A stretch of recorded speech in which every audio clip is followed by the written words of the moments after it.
Alhamdulillah kita berjumpa kembali pada video pembelajaran PPKN dengan materi kasus-kasus pelanggaran hak dan pengingkaran kewajiban warga negara dalam perspektif Pancasila. Bagaimana kabar kalian? Semoga selalu sehat. Dan jangan lupa selalu melaksanakan protokol kesehatan di tengah pandemi COVID seperti saat ini. Baiklah, untuk mempersingkat waktu, marilah kita saksikan bersama video uraian materi kasus-kasus pelanggaran hak dan pengingkaran kewajiban warga negara berikut ini.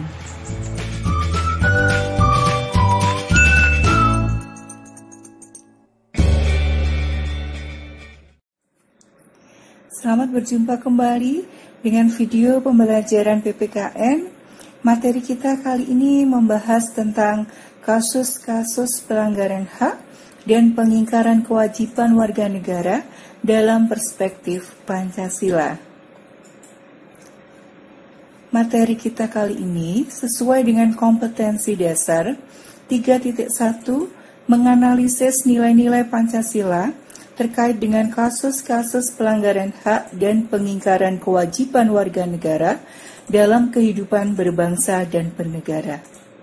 Adapun tujuan pembelajaran kita kali ini adalah agar siswa dapat menganalisis kasus pelanggaran hak dan pengingkaran kewajiban sebagai warga negara, beserta solusinya sesuai dengan nilai-nilai Pancasila dengan benar. Baiklah, mari kita langsung pada materi yang pertama, yaitu C. Kasus pelanggaran hak dan pengingkaran kewajiban warga negara. Tapi sebelumnya, marilah kita saksikan tayangan video berikut ini.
Nah, bagaimana?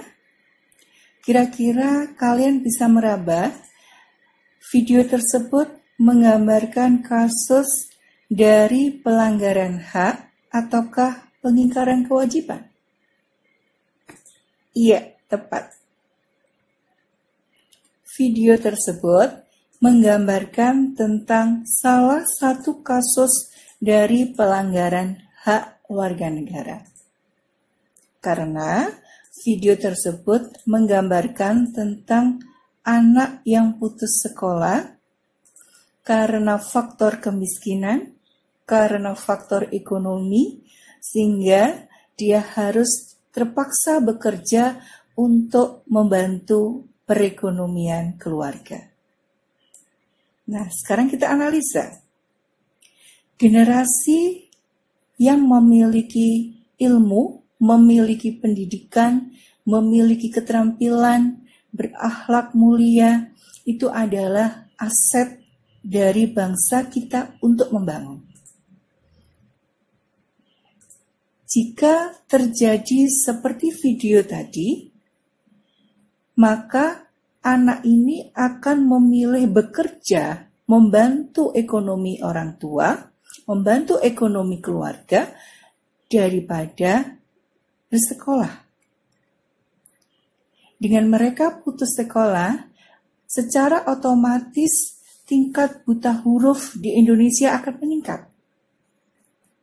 Nah, hal ini sama saja termasuk di dalam pelanggaran hak warga negara dalam bidang pendidikan. Sekarang kita lihat. Putus sekolah merupakan cermin pelanggaran hak warga negara di bidang pendidikan. Kenapa demikian? Karena sebetulnya di dalam Undang-Undang Dasar Negara Republik Indonesia tahun 1945, tepatnya pada pasal 31 ayat 1, sudah dicantumkan bahwa setiap warga negara berhak mendapatkan pendidikan. Nah, sudah paham ya? Putus sekolah berarti mencerminkan pelanggaran hak warga negara dalam bidang pendidikan karena sudah melanggar pasal 31 Undang-Undang Dasar Negara Republik Indonesia tahun 1945. Mengerti? Baik. Jadi kalau begitu, arti pelanggaran hak warga negara itu apa? Setelah kita melihat contoh, melihat video, melihat analisa Bu Guru tadi, jadi pelanggaran hak warga negara? Iya, benar.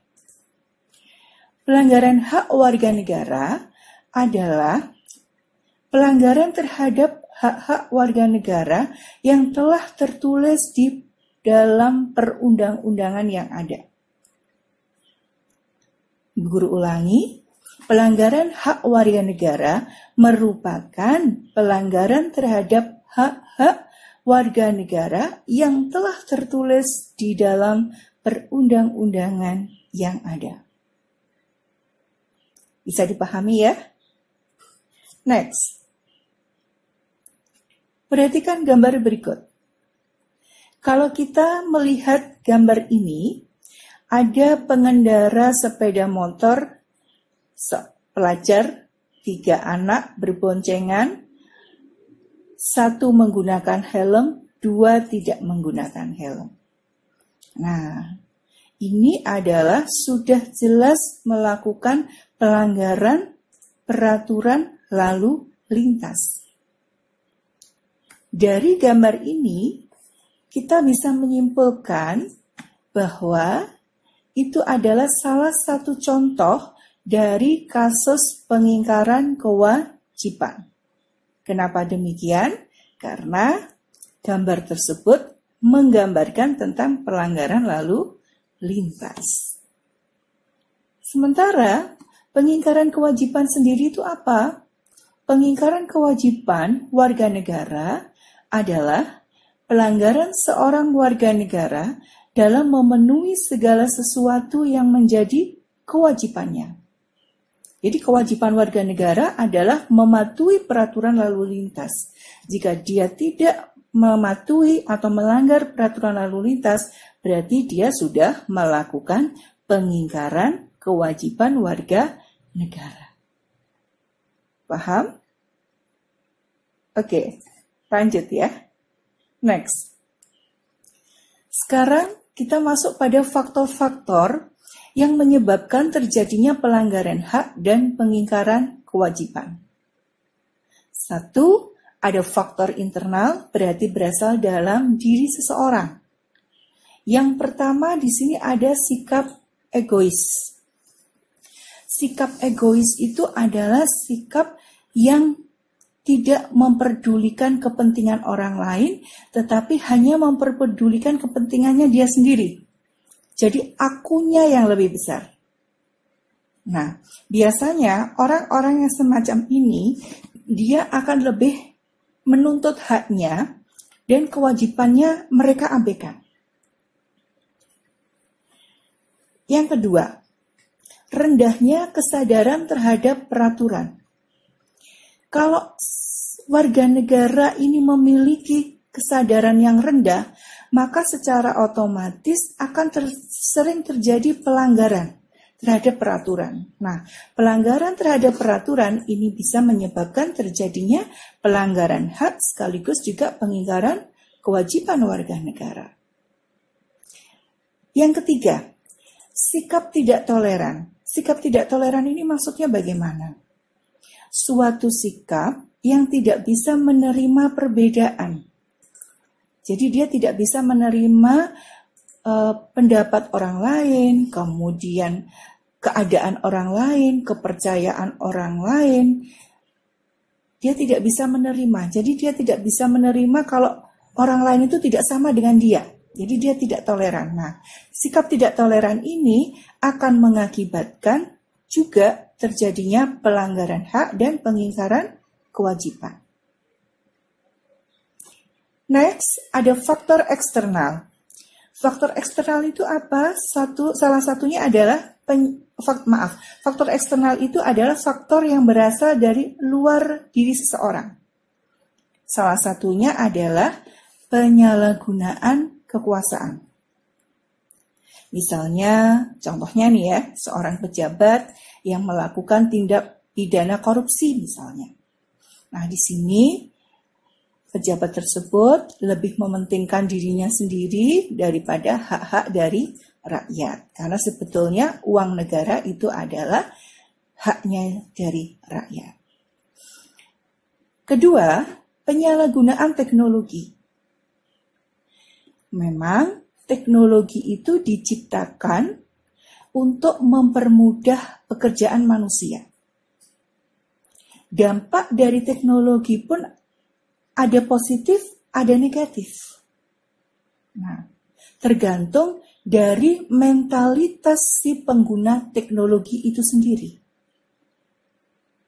Contoh ya, jika penyalahgunaan teknologi negatif, penyalahgunaan teknologi yang merugikan orang lain, misalnya seseorang menggunakan media sosial untuk menarik simpati orang lain agar mereka mendapat bantuan.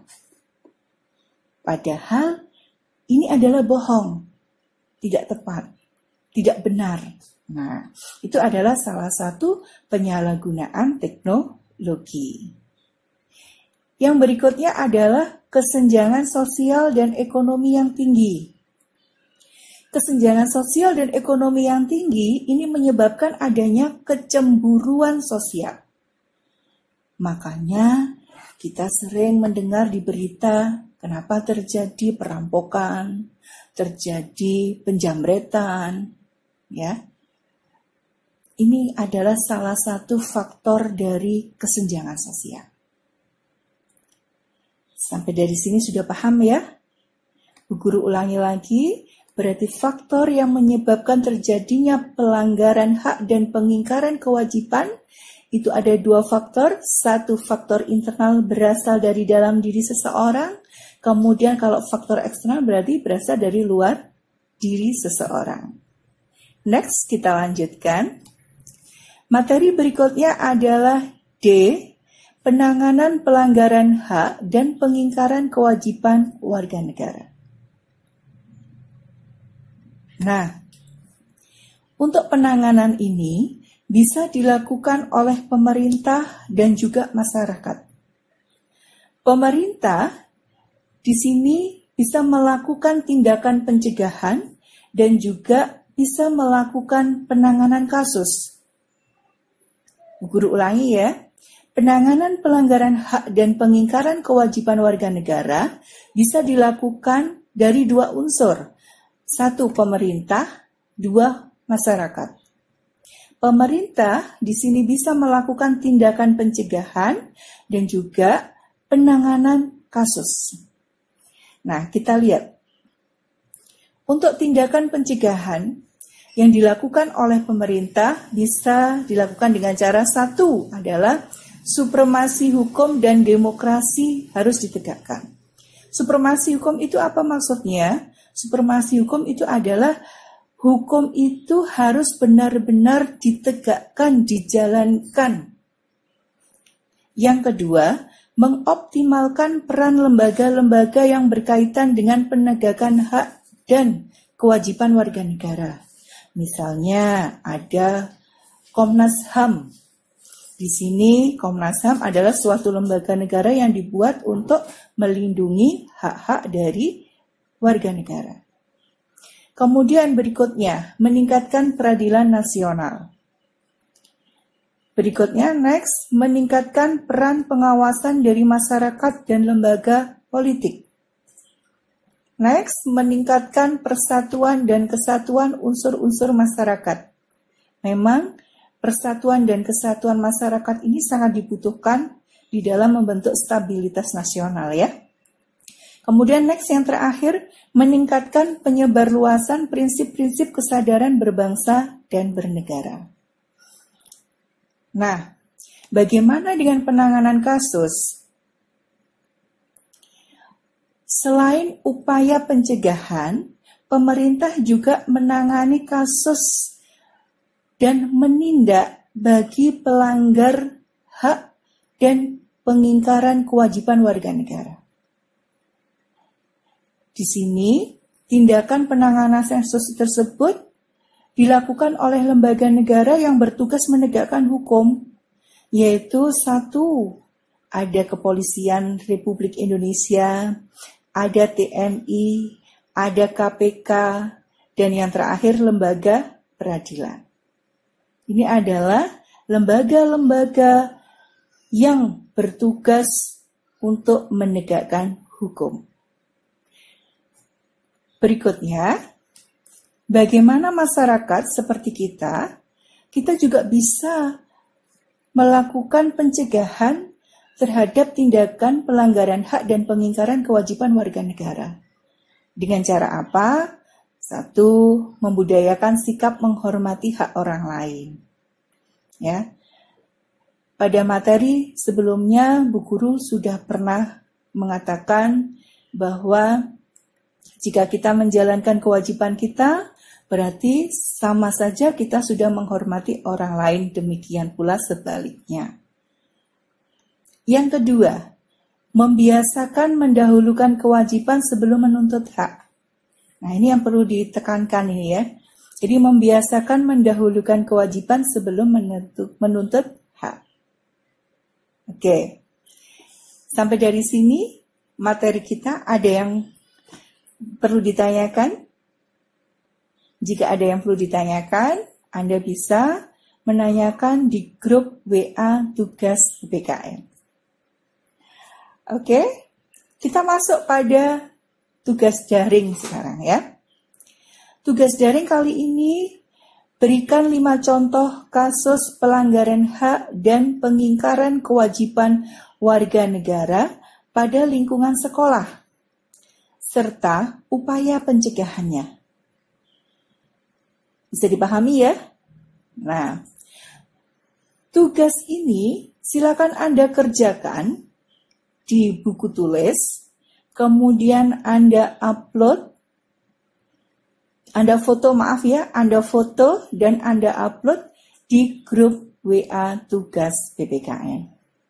Sudah paham? Oke, terima kasih.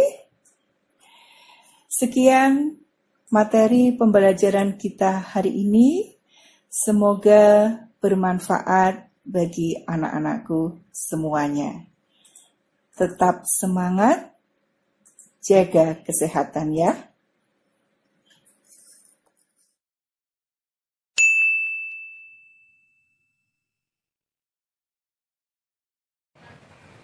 Demikianlah video pembelajaran kita kali ini. Jangan lupa untuk mengupload tugas Anda di grup WA tugas PPKN. Sebagai bukti kehadiran Anda, silakan foto diri Anda sesuai dengan peraturan SMK PGRI 3 Kota Malang. Upload foto Anda di grup WA tugas PPKN. Demikian, jika ada salah kata atau kalimat yang kurang berkenan, saya mohon maaf sebesar-besarnya. Wassalamualaikum warahmatullahi wabarakatuh. Sekaligus jaya, jaya, luar biasa.